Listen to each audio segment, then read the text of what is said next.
Here's a controversial question for you. Did World War I actually have to happen, or was it a massive, catastrophic failure of leadership? Now, we all taught in school that World War I kicked off because Archduke Franz Ferdinand was assassinated in Sarajevo. But let's be real for a second, one shooting, however tragic, doesn't automatically trigger a global conflict that redraws the map of the world decisions do. Leaders make choices, and those choices have consequences. So, was this the inevitable outcome of a continent ready to explode, or could cooler heads have prevailed? Let's dive in. The argument for inevitability is pretty compelling. Picture Europe in the early 1900s as a giant powder keg, just waiting for a match. You had intense military buildups with countries like Germany and Britain locked in a naval arms race, each trying to outdo the other. You had soaring nationalist pride, where every nation was convinced of its own superiority and destiny. This wasn't just patriotism. It was a fervent, almost aggressive belief that their country was the best and deserved to dominate. Underneath all this, you had a tangled web of secret alliances. The Triple Entente with France, Britain, and Russia on one side, and the Triple Alliance with Germany, Austria-Hungary, and Italy on the other. These weren't just friendly handshakes. They were binding pacts that basically said, if you get into a fight, we have to jump in too.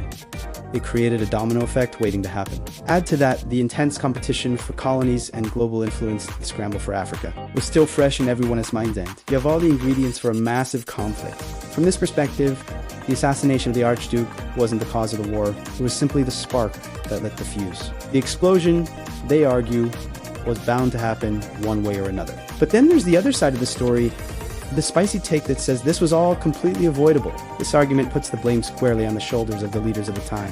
Think about it.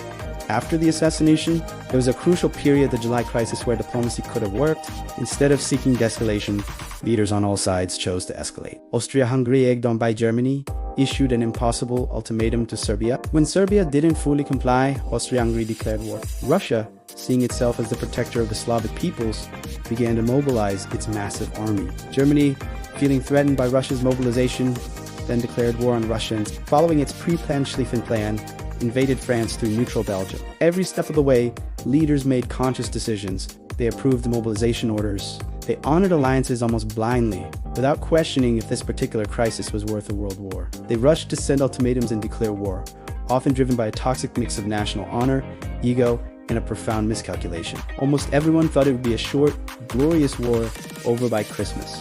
They gambled with millions of lives, and they lost spectacularly. Diplomacy didn't just fail on its own.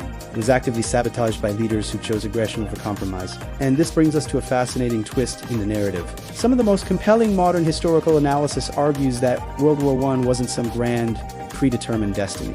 It wasn't the inevitable clash of empires. Instead, it was a perfect storm of miscalculation, unchecked pride, and a complete breakdown of communication at the worst possible moment. Think about the telegrams flying back and forth between the leaders, many of whom were cousins, like Tsar Nicholas II of Russia and Kaiser Wilhelm II of Germany. Their communication was filled with misunderstandings and posturing.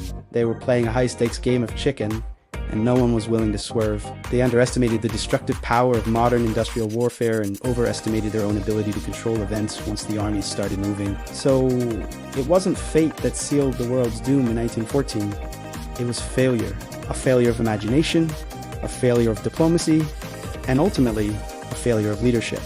So, where do you land on this? Was World War I an unavoidable explosion just waiting to happen in a continent primed for conflict?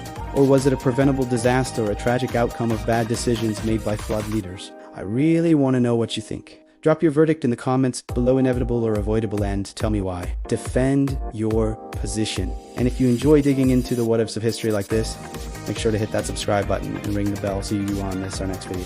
Thanks for watching.